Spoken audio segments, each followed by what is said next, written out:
Hi, welcome to What's Your Story? Today my guest is a man who fights corruption and he's not from an NGO. He was a former director in MACC. Hello, Dato Ganesan. Please welcome to our show. Thank you very much, Ganesh. Thank you very much. Now, you are in a very interesting job, that is fighting corruption in our country, when the topic of corruption is now somehow is very famous in our country. Now, let's talk about your school days. Did you want to fight corruption even when you were young? When I was young, as a schoolboy, I was brought up in a very poor family. I had only a couple of white pants and a couple of white shirts for my primary school days, as well as my secondary school days. Okay, my father was a barber, a very poor man indeed, and my mother was a housewife. I'm from Kuala Lumpur, Pahang, the heartland of West Malaysia. During my school days, with these pants and my shirt, the school uniform, whenever it gets torn, my mother always used to stitch it over and over and over again because it gets torn very easily. So I was using this school uniform torn, looks very shabby, for a period of about 9 years, Standard 1 to Standard 6, as well as Form 1 to Form 3. Okay, a total of 9 years. When I go to school in the morning, in my primary schools, I will have to skip breakfast. My breakfast is only water, water, and water. My lunch, whenever I come back from school as a tired boy, as a growing up boy, my food was only rice plus rasam. And if I'm lucky, I get scrambled eggs. And if I'm even luckier, I will get some ikan bilis. By the way, no chicken. Chicken, meat, mutton, too expensive for my family. What year was this? I was going to school in 1966 until 1972 for my primary school, 73 until 75 for my secondary school. Okay, for my lower secondary. So when did the situation change? Okay, then I was enrolled to the University Kebangsaan Malaysia. That was the change of things for me.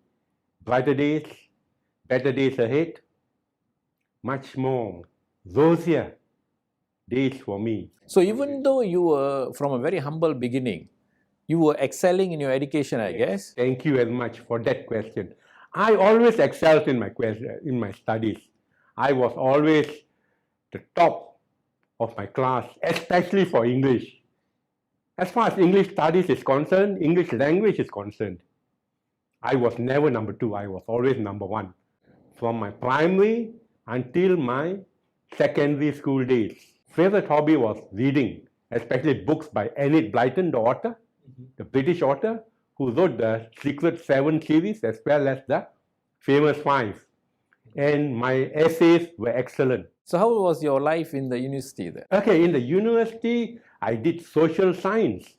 I graduated with a degree, honors degree in sociology. Okay, during my school day or university days, I was very fortunate because I got a JPA scholarship. I was a JPA scholar amounting to 3,300 per year. I was very lucky, very fortunate indeed to get the JPA scholar because my father couldn't afford my studies, or else I would have been forced to drop out. I see. So in the varsity years itself, did you think of joining MACC and all that? Yes, I did. Okay, there was one unfortunate incident, very pathetic, sad in fact. Because when I enrolled to university on the first year itself, my father, a poor man indeed, he bought me a Suzuki bone shaker of a motorcycle. So the nearest town from the university campus, being Bangi, is Kuala Lumpur. And as I rode my motorcycle from Bangi to Kuala Lumpur, strangely, weirdly in fact, I did not notice the motorcycle lane from the federal highway to Kuala Lumpur. So I used the lane, the roads in fact, used by other vehicles, cars, lorries, etc., etc. This being the first time I'm going to the big city, Kuala Lumpur, I got stopped by a couple of policemen. One policeman was on the lookout, whereas the other policeman approached me and told me I've committed a traffic offense. Told him, okay, to err is human, to forgive is divine. I'm a human being, I'm sorry, I'm a small kampong boy. This is my first trip to the big city of Kuala Lumpur. I apologize, my sincere apologies. The policeman, just a constable, shouted at the top of his voice. That's the modus operandi, how they extort bribes, how they accept bribes, how they solicit for bribes. Okay? He told me, no, this is a very grave offense indeed. You can either settle it with me or you settle it at the Balai police. I was telling him, can't you forgive me for my, honest mistake? I didn't do it on purpose, not intentional. He told me, if you settle with me here for the traffic offense, you only pay me 30 ringgit. If you go to the Balai, you will be fined at least 150 ringgit, 5 times the amount. Or alternatively, you can even go to court. The magistrate's court, you will be fined even higher, 300 ringgit.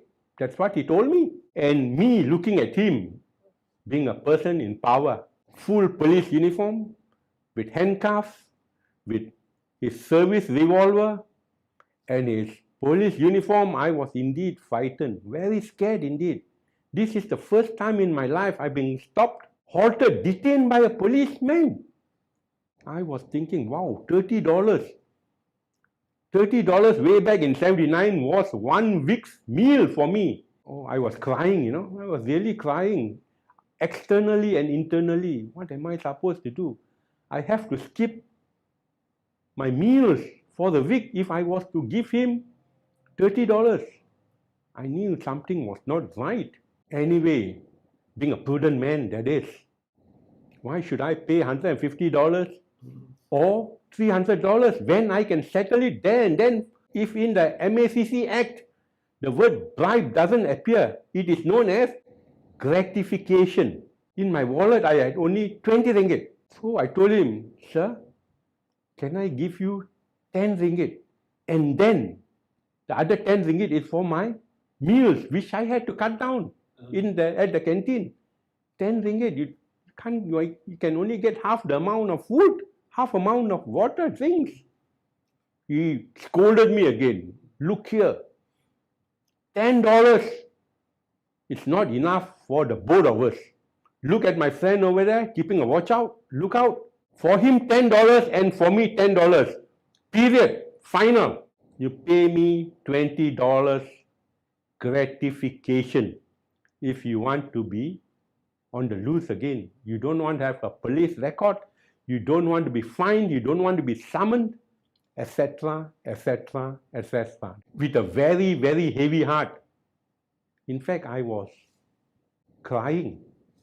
I took out the 20 ringgit from my pocket, from my wallet. That's when you decided that you want to become an MCC officer. Yes. I told him, this can't be happening. In 1979, it happened to me. Then later, what, any other incidences that happened in your life? 79, this happened. In the year 2016, I was the director of MACC Terengganu. I was using my pants, my jeans, the jeans I bought in 1985 still fitted me, but it was all torn here, there, everywhere. Backside torn, and the knees is torn, Again, I was stopped, this time by 8 policemen. Okay. At the junction to the KLIA airport, the junction, there's one junction, I was stopped there again. Again, the same modus operandi happened, whereby they were soliciting for a bribe. They told me, you have committed an offense. I told that policeman concerned, this motorcycle is a brand new motorcycle, which I bought it for a week ago. It has road tax, tires are new, signals are all there, the brake lamps, hazard lamps, and all that is all in order because it's a brand new bike. And my license, as usual, it was still valid for another 3 years. What offense have I done? Guess what? The joke of the century. Policeman said, you are not supposed to wear torn jeans. Can you imagine that? I say, is it an offense to wear torn jeans? You are following which penal code? Is it the penal code of Malaysia or Indonesia? Or perhaps it's India? Or alternatively, it could happen in Vietnam. So you tell me, because I've been a prosecutor and an investigator for the MACC for the last 3 decades. So he looked at me. He was quite furious. He was annoyed, in fact. Oh, you are being a smart aleck. Huh? You dare to question a policeman. Huh? I've done nothing wrong legally. Till then, you didn't tell them that you're from MACC? I didn't. The next move, told him, I am from the MACC Terengganu. Immediately, 2 police officers withdrew, walked back. Balance 6 of them. They looked for my authority card. I showed them my authority card. That policeman asked me, what are you working in MACC Terengganu? I am the director of MACC Terengganu. Immediately, another 2 policemen withdrew. Only 4 policemen, they were shivering. The way they are talking, already in defensive mode. Then he asked me, oh, pengarah? I said, yes. I showed him my authority, my office badge, being the pengarah of MACC Terengganu. Then he said, are you a dato', by the way? I said, yes, I'm a dato'. I got my dato' shape from the Sultan of Pahang. Immediately, another 2 policemen withdrew. Balance 2 more policemen. Immediately, the 2 policemen stood in attention. They saluted me. Jalan, Dato'. Have a pleasant day. Have a fine day. I told them, thank you very much. So that was a thing that happened, so many years back, and final reflection. Look at that, the modus operandi hasn't changed. So what was your first case in MACC, Dato'? Okay, my first case, it happened in 1986 in After how many years you joined MACC, you got your first case? This case immediately after joining the MACC. After my training for a How long was the training in? My training that time was 3 months. I was attached as MACC Selangor. After my training, immediately I was posted to MACC Sarawak, based in Kuching. Okay, my first case involved a case of smuggling of beer, Singtao beer. The smuggler concerned is an old timer. He goes by, he pays off everybody, he does dirty dealings, he's a bad hat, wayward character. He's good for nothing except corruption. He corrupts all government officials right from the top up to the bottom. In this case, his boss, his employer, wanted him to smuggle 40 feet long containers of Singtao beer. How many containers? 8 containers to be exact. And then his mode of operation, 40 feet container, only 1 feet is hardware material outside. He declared it all as hardware material. Whereas 39 feet, all bottles and bottles and bottles, crates and crates and crates of Singtao beer from China. Duties not paid, taxes not paid. In other words, it's contraband. He has paid off the port authorities. He has paid off the customs. And as soon as he left the dockyard, Port Authority dockyard, myself and my men did try to stop him. The irony of the whole case was that I was driving a Mazda 323. I'm very proud, brand new Mazda 323, 1.3 liter. Whereas my man, who is one of the top guns, one of the directors now, he drove a Galan Mitsubishi. It's a bone shaker. Manufactured in early 1970s. The other team member, we call him, he's a local Sabah, Slovakian. He drove an old Mazda 808, if you recall. That is another bone shaker. It doesn't go fast. And And you he, three guys were like Yes. cowboys trying to chase the cook. yes, Uh-huh. the smuggler drove a brand new Honda Prelude. You know, those days, Yes. that was the in thing for the One of the race fastest car. cars on Yes, the road. yes. Twin cam, twin carburetors, twin doors. Red in color, very popular then. Uh-huh. 1986.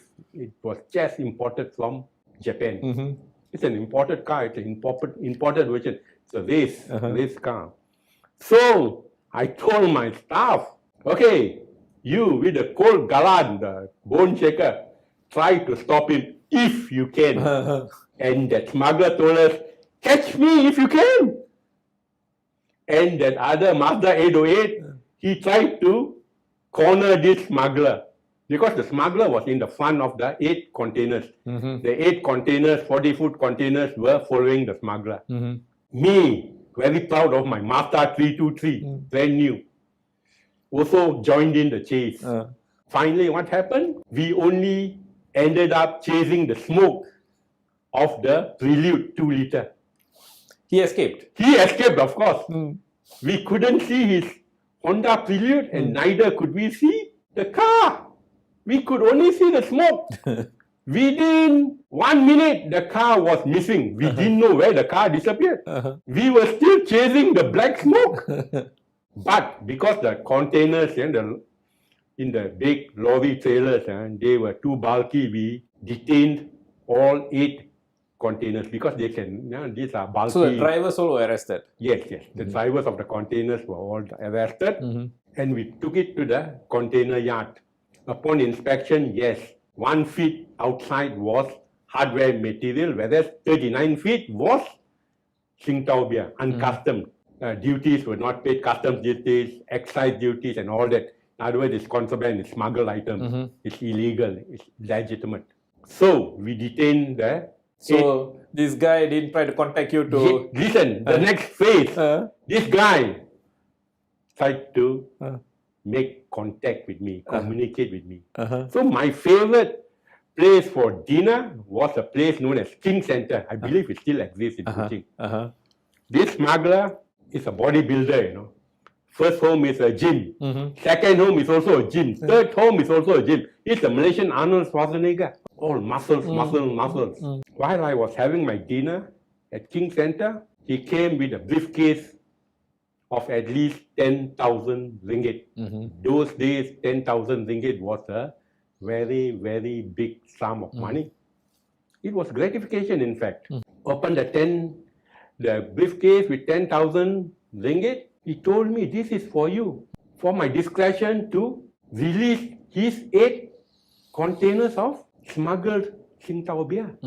Bottles, by the way, there was no cans then, all bottles. I told him, look here, let's say the smuggler is Mr. X. Mr. X, I'm a bureaucrat, I'm a civil servant, I'm a public official, I don't believe in corruption. I don't believe in bribery. In fact, I abhor bribery. I'm supposed to combat. I'm supposed to fight corruption. That's my official designation. Take the money and keep it to yourself. I'm an A20 scale. My salary paid by the government is more than enough. And I'm given a free house to stay by the government. And I've given many perks. Government has been so kind to me. So what was his reaction? Gratitude. His reaction, he was very angry. Consider, I said, there's nothing to consider. Get lost. So he didn't make any attempts after that? Listen, the next phase, the modus operandi for gratification in the MACC, firstly, it's always money. Gratification is always money. Second, women, sex services. Third, entertainment, women, wine and song. Last is liquor. Okay, since money failed as a gratification, the next form of gratification which he gave me is sexual services. He brought a couple of ladies of the night. He told me, sir, have a good time with 2 girls, mind you, not 1. Have fun with these girls. They are all yours for the keeping. Take your time. I told him that time I was about 24, 25. It's not that I'm boasting. I got the looks of Shah Rukh Khan. Or else, if you prefer, if you are an Indian, more of a Kamala Hassan. Okay. I told him, I no need call girls to service me, to service my lust, to have sex with. I got a string of girls who are waiting at my house every day for me to pick and choose. So was his third this thing attempt. Okay, after that, the following week, while I was eating, he sent in 2 buckets of beer. Guess what? He sent me 2 buckets of Tsingtao beer. I told him, look here, Mr. Smuggler, I can buy my own beer. I don't need you to serve me beer as a gratification.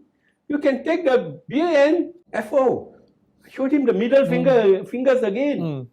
He got damn bloody wild, you know. So finally what he did? Finally, the last mode of conduit of corruption, song, gambling. Because my girlfriend was working in a King Center gambling outlet. I used to go and see her after midnight, you know, and take her home. One of the cashiers there gave me 2 bags of coins to play the one-arm bandit. Again, a form of bribe for me to indulge in gambling. I said, forget it. Ask the cashier to give the money back to the smuggler. I don't gamble, by the way. I don't believe in gambling. The house can never lose. The one-arm bandit can never lose. It's a bandit anyway. A bandit is supposed to ransack you, rob you of your money.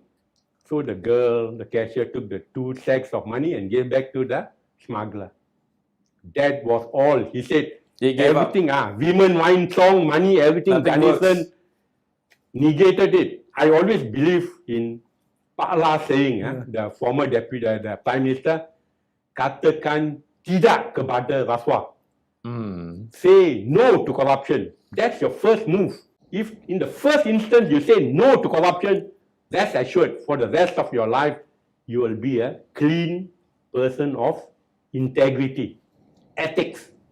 That's very good, Dato. Transparency, accountability, honesty, responsibility. That's your first move. You have to say no. If in the first move itself you say yes, you are a goner. But they don't give up. They come after you Yes, over and over again. Yes, they never give up. Tempting you in different ways. Yes, because corruption, you know, in gratification, it includes all that I've informed you. So finally, what happened? Finally, he gave up and he was put out of service by the manager concerned. The manager said, what the hell, my 8 containers, I thought you can handle the smuggling of the 8 containers. So that smuggler was put out of business. And the irony of it is that the manager came and bought the beer because it was auctioned off by the customs, 1.5 million ringgit. He bought the 8 containers of beer in the containers. He himself paid 1.5 million cash. You could have easily paid the taxes earlier. Yes, but he wanted to avoid all these taxes. He wanted to avoid money going to the government revenue. So what was your biggest case in MACC? Okay, my biggest case was involving an insurance agent. It's very sad, this case, Ganesh. This insurance manager, he cheated all the port workers. Very pitiful, you know. Port workers, their hard-earned earnings, 10,000, I mean, they got all $10,000, and he cheated them, falsified documents to say that the local insurance agency was amalgamating with a foreign player, and they are going to sell their shares. Each share is worth 10,000 ringgit. So the poor port workers, all the hard-earned income, they believed him, they trusted him. However, he did criminal breach of trust. He collected few millions of dollars from both the port workers in Sabah as well as Sarawak. That was my biggest case, involving few millions of ringgit. Finally, the guy was Finally, yes, coming to that. Finally, as he was about to abscond from Malaysia, we had an all-points bulletin on him, air, road, and sea. We had his photo, we have his description and all that, passed it on to all our MACC officers who were working around the clock. The last flight from Kuching to Peninsular Malaysia is 12:30 midnight. He wanted to board that plane to escape to another unknown country because he had millions of ringgit. Already made his loot, already made his dirty dealings, made his dirty money. We arrested him there at the airport. Upon arrest, he even tried to bribe the MACC officials. The MACC officials, because that time I was known as a senior investigating officer, whereas all my staff, they were either assistant investigating officers or investigating officers. They told me, we all denied. I said, very ethical of you. They all denied the bribe. And he was brought in to be interrogated, to be questioned. He was in the lockup for 2 weeks. And we did real intensive interrogation on him. And he never revealed. No, he never revealed. He never revealed where the money went. As he used to say, and all these bad hats, wayward characters used to say, biar pecah perut, jangan pecah mulut. Now mind, suffer, but never disclose your illegal activities. So did he go behind bars after this? Yes. We tried him in the court of law in Kuching for the case of criminal breach of trust, and then we amended the charge to cheating. I was the investigating officer for the case. The last, he was found guilty. Okay, but found guilty by the Sessions Court. That's the first line of defense for him. Second line of defense goes to the High Court, Court of Appeal, lastly Federal Court. So in the Sessions Court, he was convicted. High Court, it was upheld his conviction. But the later two courts, I was no more in Kuching, and I didn't know what happened finally. Okay. I was transferred back to Kuantan, my next posting. So, Dato, you also did your masters in... Yeah, my masters I did in the United Nations Office on Drugs and Crime, institution known as International Anti-Corruption Academy in Vienna. I did my masters. I was there for 2 years.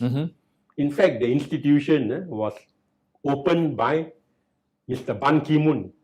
If you recall, he was once the Secretary General of the Secretary of UN. UN, yes. He opened the institution concerned. There were 7 of us who applied for the post, for the scholarship. Malaysia had to send 1 representative. Unfortunately, all 6 did not get through their International English Language Test syllabus, IELTS, whereas it was eating candy for me. So your English during your primary days and secondary days? Of course. Came... I got the band 7 in the IELTS exam. It was supposed to be good. Immediately, the United Nations sent me a letter of invitation. Ganesan, report for your studies immediately. By the way, I was 55 years old then. I was the oldest student. All of them looked at me, and I bought a Harley Davidson there. They called me the crazy Malaysian.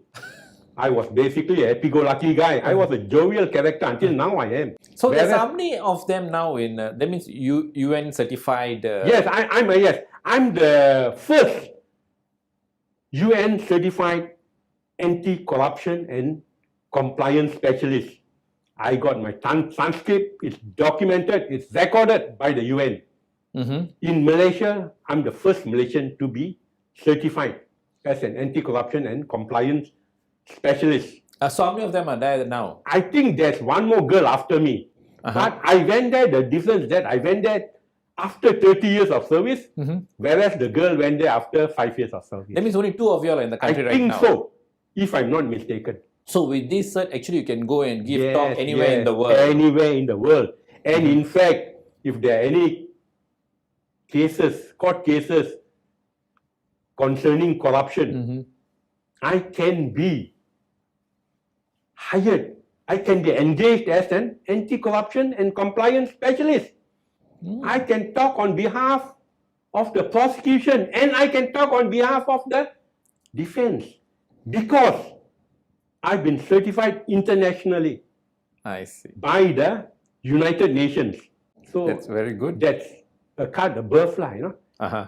So that's my qualification from the United Nations. Okay. Thank you very much, Dato' Ganesan, Yes, for you're most spending welcome. some time and, of course, telling us a lot of things about MACC workings, You which are most most of us were not well versed with. You are most welcome, Ganesh. Thank you very much. You are most welcome. Okay, that's all for this week. Until we meet again, bye.